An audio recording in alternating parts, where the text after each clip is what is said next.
세계의 문학 시편 애나벨리. 퍽이나 오래된 이야기입니다. 바닷가의 한 왕국에 혹여나 여러분도 아실지 모를 애나벨리라는 한 아가씨가 살았답니다. 날 사랑하고 내 사랑받는 것밖에는 다른 아무 생각 없이 사는 아가씨. 바닷가의 이 왕국에 그 애도 어린아이, 나도 어린애. 하지만 우리는 사랑보다 더한 사랑으로 서로 사랑했죠. 나와 애나벨리는 하늘에 날개 돋친 천사들도 우리를 부러워할 그런 사랑을. 바로 그 때문에 그 옛날에 바닷가 이 왕국에 오밤중 구름에서 바람이 불어닥쳐 나의 애나벨리를 냉기로 휩싼 것은, 그래서 그녀의 대갓집 지척들이 그녀를 내게서 앗아가 버렸죠. 그녀는 내게서 앗아가 버렸죠. 그러곤 바닷가 이 왕국의 무덤 속에 그녀를 가뒀답니다.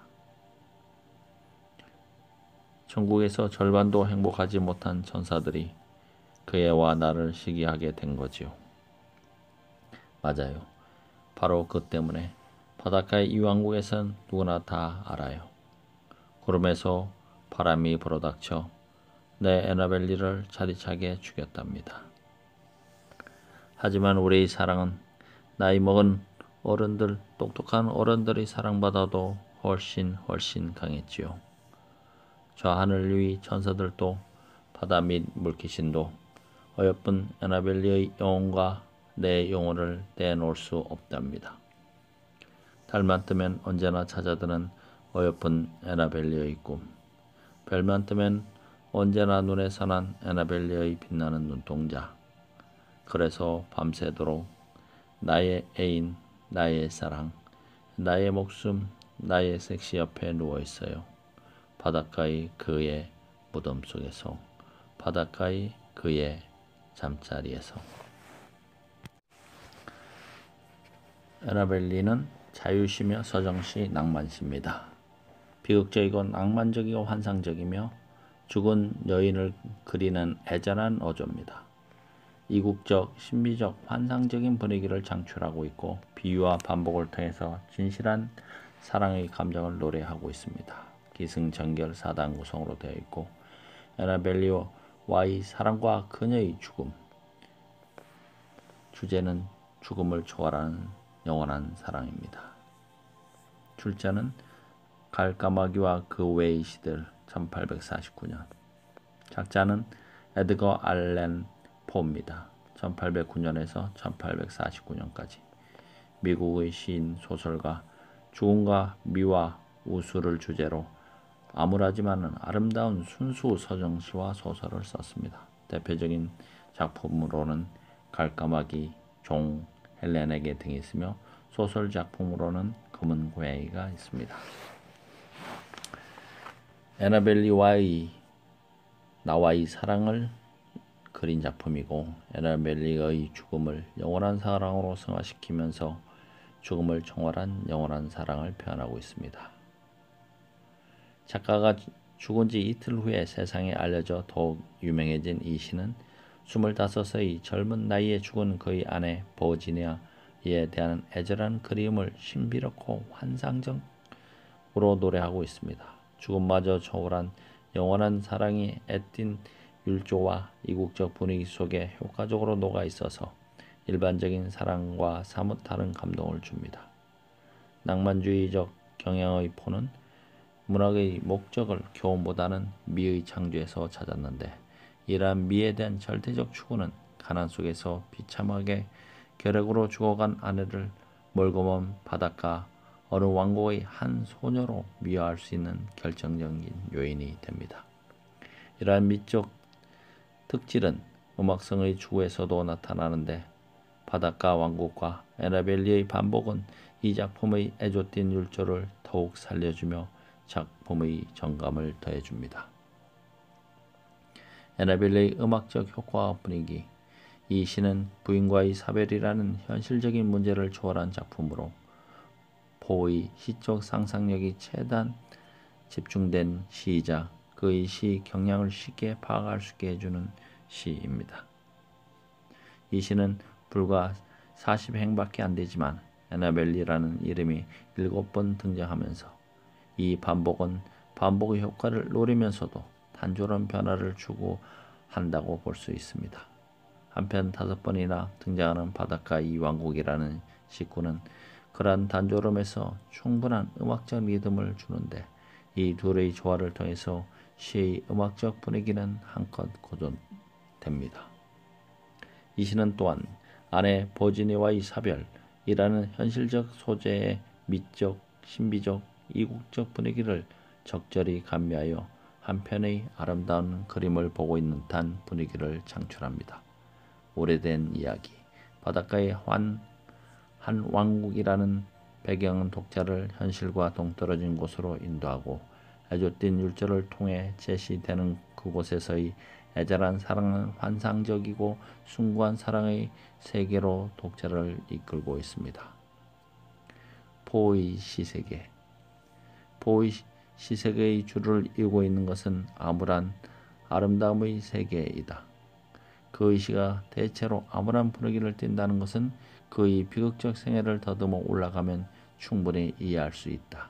하지만 암울한 분위기가 포의 독특한 아름다움과 적절히 조화를 이루고 있음은 그만이 지닌 재능의 덕이라고 보아야 할 것이다. 포가 이처럼 서로 다른 양면을 조화시킬 수 있었던 이유는 그의 시의 음악적 리듬 덕분이다. 포가 의도한 시에 있어서 음악성은 단순한 음악적 리듬이 아니라 음악이 갖는 리듬의 효과에다가 미술이 갖는 색조의 효과가 가미된 것으로 보면 된다. 다음 작품은 가지 않은 길입니다. 노란 숲속에 길이 두 갈래 갈라져 있었습니다. 안타깝게도 나는 두 길을 갈 수 없는 한 사람의 나그네라 오랫동안 서서 한 길이 덤불 속으로 꺾여 내려간 데까지 바라다 볼 수 있는 데까지 멀리 보았습니다. 그리고 똑같이 아름다운 다른 길을 택했습니다. 그럴 만한 이유가 있었습니다. 거기에는 풀이 더 우거지고 사람 걸은 자치가 적었습니다. 하지만 그 길을 걸음으로 해서 그 길도 거의 같아질 것만 같습니다만 그러나 집 두 길에는 낙엽을 밟은 잣이 적어 아무에게도 더럽혀지지 않은 채 묻혀 있었습니다. 아, 나는 뒷날을 위해 한 길은 남겨두었습니다. 길은 다른 길에 이어져 끝이 없으므로 내가 다시 여기 돌아올 것을 의심하면서 훗날에 나는 어디에선가 한숨을 쉬며 이 이야기를 할 것입니다. 숲속에 두 갈래 길이 갈라져 있었다고. 나는 사람이 적게 간 길을 택하였다고. 그곳으로 해서 모든 것이 달라졌더라고. 자유시이고 서정시입니다. 관조적이고 상징적이고 상색적입니다. 독백적 어조고 선택한 길에 대한 자랑과 선택하지 않은 길에 대한 미련, 선택으로 인해 달라지는 인간의 운명을 표현한 것입니다. 프로스트 시선집에서 출전했습니다.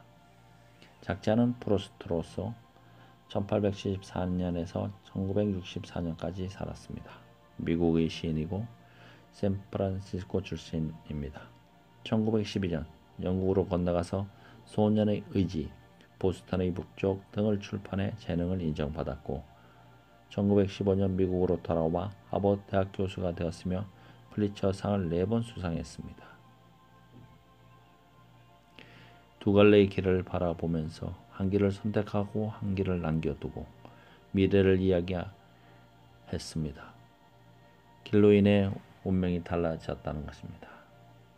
한 길을 선택하여는 안타까움, 한 길을 선택한 결단, 선택으로 인한 운명의 결정. 이 작품은 인생에서 마주치는 선택의 문제, 곧 선택하지 않은 길에 대한 아쉬움을 노래한 시입니다. 이를 형상하기 위해 사실과 암시를 병행되면서 전개되고 있는데, 소뒤에는 소박하게 숲의 풍경을 말하고 있으며 마지막 부분에는 촌철살인과도 같은 인생의 고백을 진술하고 있습니다. 특히 시인은 숲에 대한 특별한 인상보다는 보통 사람들도 체험할 수 있는 사실을 형상화함으로써 시적 공감대를 확보하고 있습니다. 또한 자기가 선택한 인생의 길에 대한 후회와 보람 사이에서 방황하는 복잡한 개인의 심리까지도 표현하고 있습니다. 아울러 인생에 있어서 항상 옳은 선택만 있는 것이 아니지만 우리는 살아가면서 어떤 선택이든 해야만 한다는 것을 이 시는 선명하게 제시하고 있습니다. 길의 상징이란 온 개념 없이 보조관념으로만 사물을 표현하는 방법으로 어느 대상이 다른 대상으로 표시하거나 본래의 고유한 의미 외에 다른 의미를 나타내는 표현 기법입니다. 이 시를 보면은 길을 말함에 있어 온 관념, 원래 말하고자 하는 것은 없고 보조관념인 길만 제시되어 있습니다. 일반적으로 길은 우리가 늘 걸어 다니는 도로라는 의미 이외에 방법, 수단, 과정, 방향, 도리, 미래, 전망 등의 추상적인 의미로 사용되기도 하고, 삶의 길, 즉 인생을 상징하는 의미로 사용되기도 합니다. 이 시는 화자가 자신의 삶의 방향에 대해서 이야기하고 있으므로 여기서의 길은 삶의 길, 즉 인생을 상징한다고 할 수 있습니다. 프루스트의 시 세계는 겉으로 보기에 단순해서 쉽게 접근하게 됩니다. 그러나 실제로 그의 시에는 깊은 뜻이 담겨 있습니다. 그리고 그의 언어와 감정의 절제를 중시합니다. 그는 시적 진술에서 자아의 개입을 피하고 교훈을 전달할 때도 진정한 의도는 함축적 비유로 가려집니다.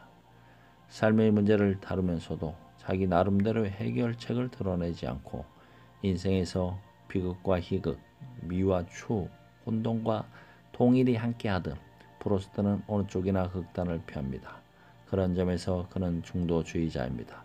또한 인생의 고통을 보여주지 않고 어떤 느낌이나 생각을 과장하는 일도 없이 있는 그대로 시를 씀으로써 소박하고 아름다운 정서로 분위기를 이끌어가면서 그 속에서 삶의 지혜를 보여주고 있습니다. 다음은 프로메테우스에 대해서 알아보겠습니다. 창조의 신은 인간을 만들 때 신적인 재료를 사용하였는지 아니면 하늘로부터 방금 분리된 흙 속에 어떤 하늘의 종자가 아직 잠자고 있었을 무렵 그 흙을 사용하였는지 분명치 않다. 어쨌든 프로메테우스는 이 대지에서 흙을 조금 떼어내어 물로 반죽하여 인간을 신의 형상과 같이 만들었다.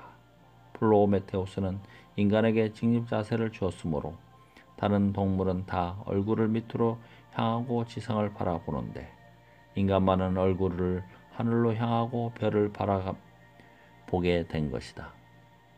프로메테우스는 인간이 창조되기 전에 지상에 거주하였던 거인족인 티탄족의 한 사람이었다. 그와 그의 동생 에피메테우스에게 인간을 만들고 인간과 다른 모든 동물에게 생존 유지에 필요한 여러 능력을 부여하라는 임무가 위임되었다. 에피메테우스가 이 일에 착수하였고 프로메테우스는 이 일이 다 되면 그것을 감독하기로 하였다. 그래서 에피메테우스는 상이한 동물들에게 용기, 힘, 속도, 지혜 등 여러 가지 선물을 주기 시작하였다. 어떤 자에게는 날개를 주고 다른 자에게는 손톱이나 발톱을 주고 또 다른 자에게는 몸을 덮는 조가비를 주는 따위였다. 그러나 만물의 영장이 될 인간의 차례가 오자 에피메테우스는 이제까지 그의 자원을 다 써버렸으므로 인간에게 줄 것이 남아있지 않았다. 그는 어찌할 바를 몰라 형 프로메테우스에게 문의하였다. 그랬더니 프로메테우스는 여신 아테네의 도움을 받아 하늘로 올라가서 태양의 이륜차에서 불을 얻어 그의 횃불을 켜서 불을 인간에게 가져다 주었다. 이 선물로 인하여 인간은 다른 동물보다 우월하게 되었다. 이 불을 가지고 인간은 다른 동물을 정복할 수 있는 무기를 만들 수 있었으며 토지를 경작할 도구도 만들 수 있었고 거처를 따뜻하게 하여 기후가 다소 추운 곳에서도 살 수 있게 되었다. 뿐만 아니라 여러 기술을 발명하고 상업의 수단인 화폐를 만들 수 있게 된 것도 이 불의 혜택이었다. 프로메테우스는 인류의 친구로서 제우스가 인류에 대하여 노하였을 때 인류를 위하여 중간에 개입하고 그들에게 문명과 여러 가지 기술을 가르쳤다. 그러나 그렇게 함으로써 그는 제우스의 의지를 어겼으므로 신들과 인간들의 지배자인 제우스의 분노를 샀다. 그래서 제우스는 그를 카오소스 산 위의 바위에 쇠사슬로 매놓게 하였다. 독수리가 와서 그의 간을 파 먹었는데 먹으면 바로 또 생기는 것이었다. 프로메테우스는 만약 그의 압제자인 제우스의 의지에 복종하려고만 하였더라면 어느 때라도 이와 같이 고통스러운 형벌을 종료시킬 수도 있었을 것이다. 그러나 그는 이와 같은 짓을 하는 것을 경멸하였다. 따라서 그는 부당한 순환에 대한 영웅적인 인내와 압제에 반항하려는 의지력의 상징이 되었다. 이 작품은 신화 작품으로서 신화적, 영웅적, 의지적이고 프로메테우스와 불에 대한 이야기입니다. 주제는 프로메테우스의 행적에 관한 이야기입니다. 그리스 로마 신화 1855년 작품에서 출전되었으며 작자는 토마스 불핀치입니다. 1796년에서 1867년 미국의 저술가고 저서에는 그리스, 로마, 스칸다나비아 등의 신화를 쉽게 서술한 신화의 시대, 기리사도의 시대, 샤를르마뉴 전설 등이 있습니다. 작품은 천지 창조, 동물 창조, 에피메테우스 생물 유지에 필요한 능력을 부여하고 인류 창조, 프로메테우스 직립 자세의 불을 선물 받은 것입니다. 그리스인들은 천상의 신들도 인간과 마찬가지로 여러 가지 욕망을 가진 존재에서 서로 다투기도 하고 잘못을 저지르기도 하는 존재라고 생각하였다. 이와 같이 그리스인들은 인간적인 신들의 모습을 설정하고 신화를 만들었기 때문에 그리스 신화는 인류의 원시적인 생활 모습을 가장 다채롭게 전달할 뿐만 아니라 자유로운 상상의 세계를 마음껏 펼쳐 보인다. 신들끼리 사랑하고 질투하며 다투고 본세를 뽐내는 이야기들 속에서 각 신의 개성과 기질이 생생하게 표현되고 있는 것이다. 특히 프로메테우스 신화는 인류의 기원에 대한 그리스적인 사고를 보여준다는 점에서 시사적이다. 난폭한 전제 군주 제우스에 반항하여서 인류의 문화를 건설하게 해준 프로메테우스를 설정한 것은 민주적인 삶에 대한 그리스인들의 이상을 반영하고 있다고 볼 수 있다. 인간 문명의 기원에 대한 신화 프로메테우스는 인간의 형상을 창조했음은 물론 인간에게 직립 자세를 줌으로써 자유롭게 된 손으로 문명을 발전시켜 나갈 수 있게 하였다.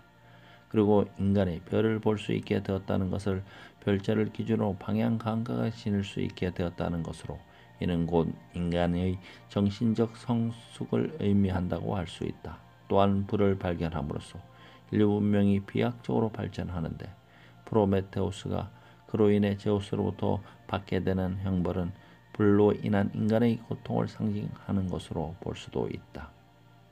이러한 여러 가지 점에서 프로메테우스 신화는 인간 문명의 기원에 대한 신화라고 할 수 있다.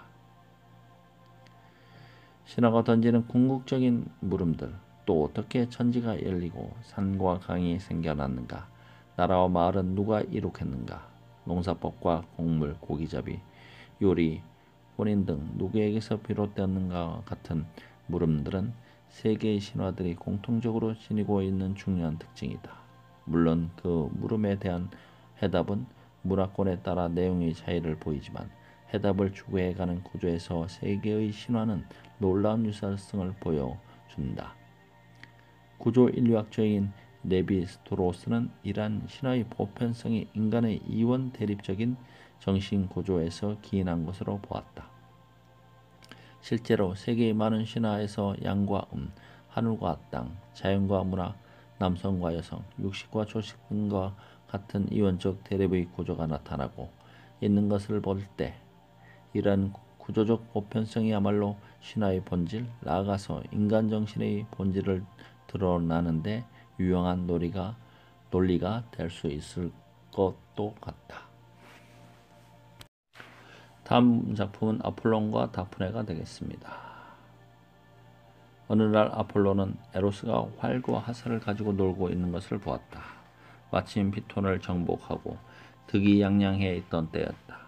얘야, 전쟁 때 나서는 그런 무기를 가지고 무엇을 하려고 그러니? 그것을 쓸만한 사람에게나 주거라. 자, 보거라. 내가 그 모기로 독 있는 뱀을 주겠다. 저 넓은 들의 몸뚱아리를 누이고 있던 그 거대한 뱀을 말이다. 너 같은 어린아이는 횃불을 가지고 불장난이나 하거라.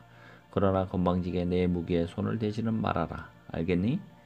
이 말을 듣고 아프로디테의 아들 에로스는 말했다.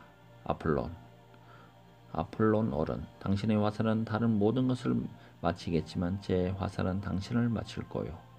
이렇게 말하며 에로스는 바르나소스 산의 바위 위에 서서 다른 사람들이 만든 화살 2개를 화살통에서 꺼냈는데 하나는 애정의 화살이었고 다른 하나는 그것을 거부하는 화살이었다. 전자는 금으로 되어 끝이 뾰족하였으며 후자인 거부하는 화살은 끝이 무디고 납으로 되어 있었다.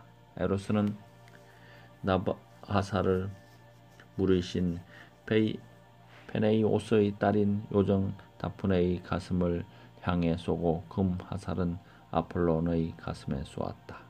그러자 바로 아폴론은 이 요정을 사랑하게 되었다. 하지만 다프네는 사랑이라는 것은 생각조차 하기 싫었다. 아폴론은 자기 구애가 거절되자 불타는 가슴에 더욱 걸음을 빨리 하여 다프네를 뒤쫓았다.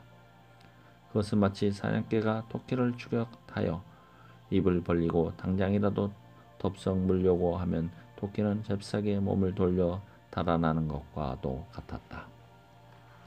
아폴론과 다프네는 계속해서 달렸다. 아폴론은 사랑의 힘으로, 다프네는 거부의 힘으로. 그러나 추격하는 아폴론이 더 빨라 그녀를 붙잡을 수 있게 되었고 마침내 헐떡이는 숨결이 그녀의 머리카락 가까이까지 닿았다. 힘이 약해진 다프네는 쓰러지면서 자신의 아버지에게 호소했다. 물으신 페네이소스, 아버지 살려주세요. 땅을 열어 저를 숨겨주시든지 아니면 저의 모습을 변하게 해주세요. 저의 미모 덕분에 이 같은 일을 당하고 있으니. 다프네가 말을 마치자마자 그녀의 사지는 굳어지고 가슴은 딱딱한 나무 껍질로 쌓이고 아름답던 머리카락은 나뭇잎이 파른 가지가 다리는 뿌리가 되어 땅속으로 파고들었다. 얼굴은 나무 줄기로 변했으나 아름다움은 여전했다. 아폴로는 너무 놀라 얼어붙듯 그 자리에 멈춰 섰다. 줄기를 만져보니 나무 껍질 속에서 그녀의 몸이 떨고 있었다. 그는 나무를 끌어안고 키스를 하려고 했지만 나뭇가지들은 시른 듯 몸을 움츠렸다. 아폴로는 말했다. 그들은 이제 나의 아내는 될 수 없지만 나의 나무가 되게 하리라. 나는 그들을 나의 왕관을 위에 쓸 것이요 나는 그대로 나의 니라와 화살통을 장식하리라. 그리고 위대한 정복자들이 카피톨리움 언덕으로 개선 행진을 할 때 나는 그들의 이마에 그대의 잎으로 엮은 화관을 씌워 주리라. 월계관. 그리고 나는 영원의 청년이므로 그대도 또한 상록수일 것이며 그 잎은 시들지 않도록 할 것이요 이미 올개수로 변한 다프네는 가지 끝을 숙여 감사의 뜻을 나타냈다. 이 작품은 신화작품으로 신화적 비극적인 성격을 가지고 있고 발단, 전개, 위기, 결말의 4단 구성입니다. 제재는 사랑이고 주제는 아폴론과 다프네의 이루지 못할 사랑입니다. 그리스 로마 신화 1855년 작품에서 토마스 불피츠의 작품입니다. 에로스, 아폴론, 다프네 이 세 사람이 존재하는데 에로스는 애정의 화살과 아폴론과 다프네에게 애정의 화살을 쏩니다. 아폴론은 다프네에게 사랑을 보내지만 다프네는 아폴론을 거부합니다. 그리스 로마 신화에서는 신들도 사랑에 빠지고 질투하고 미워하며 동정심과 시기심을 지닐 뿐만 아니라 아기를 낳고 자기 혈육을 극중히 사랑하는 등 인간과 같은 감성체계를 가지고 등장합니다. 그래야 신과 인간이 사랑을 나누기도 하고 인간이 신이 되기도 하고 신화에 나타난 이러한 고대 그리스인과 사고방식은 그들이 바라본 인간과 세계에 대한 해석의 결과입니다. 그리스 신화에는 인본주의 사상이 바탕에 깔려있다. 그리스인들은 이처럼 인간적인 신의 모습을 설정하고 신화를 만들었기 때문에 그리스 신화는 인류의 원시적인 생활 모습을 가장 다채롭게 전달했을 뿐만 아니라 자유로운 상상력과 세계를 한껏 펼쳐 보입니다. 아폴론과 다프네는 이루지 못할 사랑 이야기에 대한 이야기에는 나무가 되어버린 다프네를 바라보는 아폴론의 애틋한 심정이 그대로 가슴에 와닿는다. 신들끼리 사랑하고 질투하며 다투고 권세를 뽐내는 이야기 속에 각 신의 개성과 기질이 생생하게 표현되고 있는 것이다. 이 신화의 속의 신들은 인간의 모습을 그대로 보여준다. 신들도 사랑에 빠지고 이루지 못한 사랑 때문에 가슴 아파한다. 신화에 나타난 고대인의 사고방식은 그들이 바라본 인간과 세계에 대한 해석의 결과이다. 그들의 현실 속에서 이루어지지 않는 슬픈 사랑을 옆에서 지켜보기도 하고 직접 체험하기도 하였다. 타오르는 사랑과 사랑의 불길과 이루지 못한 사랑에 대한 비탄, 그것은 인류가 지구상에 살기 시작하면서부터 겪어야 했던 삶의 아름다움이자 슬픔이다. 사랑은 아름다운 것이다. 그러나 동시에 슬픈 것일 수도 있다. 아름다운 사랑이나 슬픈 사랑 모두 값진 것이다. 그것이 이 신화를 낳게 한 근원이라 할 수 있다. 헬레니즘. 그리스 신화를 바탕으로 한 헬레니즘은 성경을 바탕으로 하는 헤브라이즘과 함께 서구 문화의 양대 기둥이라고 한다. 그만큼 그리스 신화가 서구 문명에서 차지하는 비중은 매우 크다고 할 수 있다. 헬레니즘은 기원전 334년 알렉산더 대왕의 동방 원정에서 기원전 30년 로마의 이집트 병합 때까지 그리스와 오리엔트가 서로 영향을 주고받음으로써 생긴 역사적 현상으로 그리스 고위 문화와 오리엔트 문화가 융합하여 이루어진 고대 그리스 문화 사상 정신 따위를 문화사적 관점에서 이르는 말이다. 고대 그리스의 예술, 철학, 정치 등에서 보이는 바와 같이 고대 그리스인들은 인간의 가능성을 믿고 인간을 세계의 중심으로 두고 모든 일을 생각하고 판단하려고 하였다. 이러한 그리스인들의 정신세계가 가장 잘 드러난 것이 그리스 신화다. 그리스 신화를 바탕으로 한 헬레니즘은 유대교와 기독교의 전통을 통틀어 이르는 헤브라이즘과 함께 유럽 사상 문화의 이대 근간을 이루었다. 이상으로 세계문학 편을 마치도록 하겠습니다.